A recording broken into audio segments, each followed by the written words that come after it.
इस लेक्चर में मैं आपको बताऊंगा क्रिप्स मिशन के बारे में, क्योंकि हम जानते हैं कि during the second world war political deadlock occurred in India, and उस पॉलिटिकल डेडलॉक को सॉल्व करने के लिए ब्रिटिश जो है अगस्त ऑफर अनाउंस करती है इंडिया में, but that August offer was not acceptable to different sections of Indian society as it didn't fulfil the urges and aspiration of Indian masses, और इसी तरीके से इसको रिजेक्ट किया जाता है।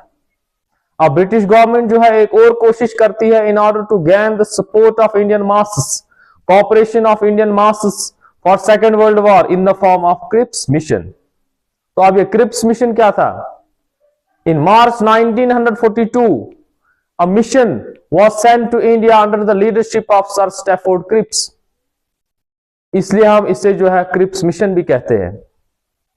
It came with certain constitutional provisions, constitutional proposals in order to get support of Indians for British war efforts.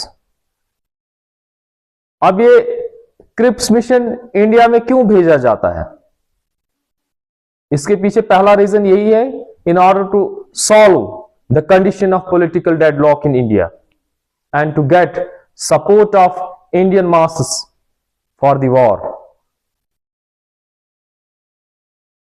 और दूसरा रीजन यह है कि the British suffered, the forces of Britain suffered reverses in South East Asia, यानी कि south East Asia में काफी बुरी तरीके से जो है उनको जापानीज फोर्सेस ने डिफीट किया, और अब ऐसा लग रहा था कि जापानीज फोर्सेस जल्द अज जल्द जो है इंडिया पर इन्वेड करने वाली है, तो इसीलिए जो है the cooperation of Indian masses was necessary in order to defeat the Japanese forces. और दूसरा रीजन यह है कि अलाइड पावर्स की तरफ से प्रेशर था ब्रिटेन पर in order to get support of Indian people for war. तो allied powers like USA, USSR and China ने काफी ज्यादा जो है फोर्स किया था ब्रिटेन को इस चीज पर। और एक और भी चीज थी कि इंडियन नेशनलिस्ट्स ने ये एग्री किया था कि we will support British in war subject to certain conditions, if substantial amount of power is transferred to the Indians immediately and after the war the complete independence is given to Indians। ये दो चीजें fulfil होनी चाहिए, substantial amount of powers just now and complete independence after the end of war। तो अब जो Cripps mission India भेजा गया, इसके क्या क्या प्रपोजल्स थे, इन्होंने कौन कौन से प्रपोजल्स इंडियन मासेस के सामने रखे? तो सबसे पहला प्रपोजल जो था, it provided for Indian union with dominion status and that Indian union would be free to decide its relation with commonwealth countries and international organisations. यानी कि ये डोमिनियन स्टेटस जो है it is different from that provided in August offer. ये dominion status जो है इसको sufficient powers दी गई with respect to domestic affairs and external affairs as well, because ये dominion Indian Union in the form of dominion status को right है to participate or to decide relations with international organizations like United Nations। और दूसरा proposal क्या था इसका? It provided for constitutional making body and that constitutional making body would be set up immediately after the war and whose members would be elected। उसके members को elect किया जाएगा, partly elect किया जाएगा, पार्टली नॉमिनेट किया जाएगा। वो constitution assembly के मेंबर्स जो प्रोविंसेस को रिप्रेजेंट करेंगे, they will be elected by provincial assemblies on the basis of proportional representation, and those members of constitutional assembly who will represent the princely states, they will be nominated by the ruler of that very princely state.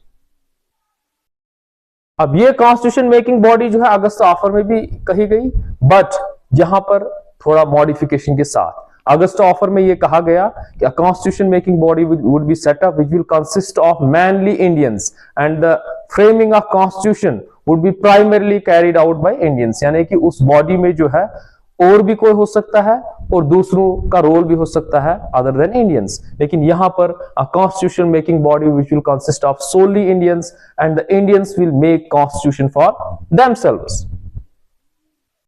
अब the British government would accept the new constitution subject to 2 conditions, 2 conditions पर British government जो है इसको accept करेगा।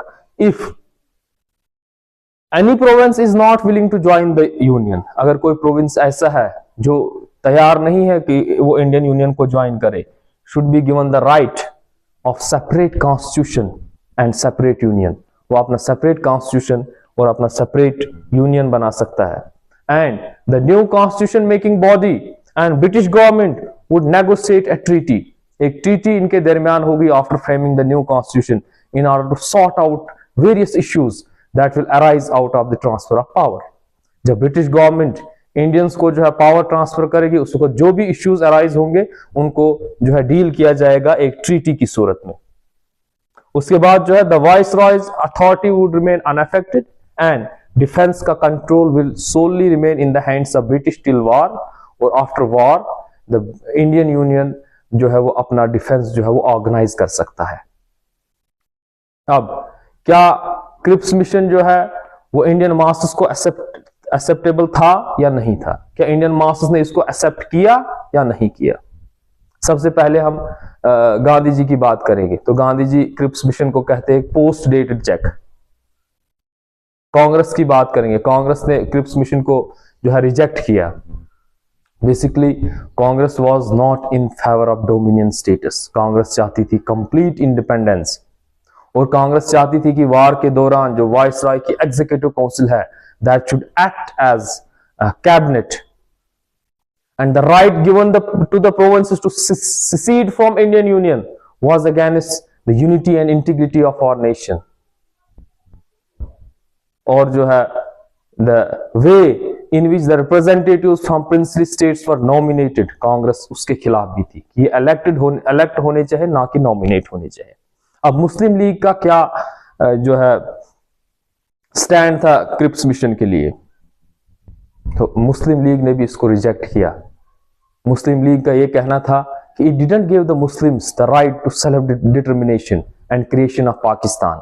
जरूर उसने कहा कि जो यूनियन जो प्रोविंस इंडियन यूनियन को जो है ज्वाइन नहीं करना चाहता है, वो एक सेपरेट यूनियन बना सकता है, लेकिन इसने कहीं भी ये मेंशन नहीं किया कि मुस्लिम मेजॉरिटी एरियाज जो है मिलकर एक अलग यूनियन बना सकते हैं, यानी कि इसने पाकिस्तान डिमांड को जो है रिजेक्ट कर दिया।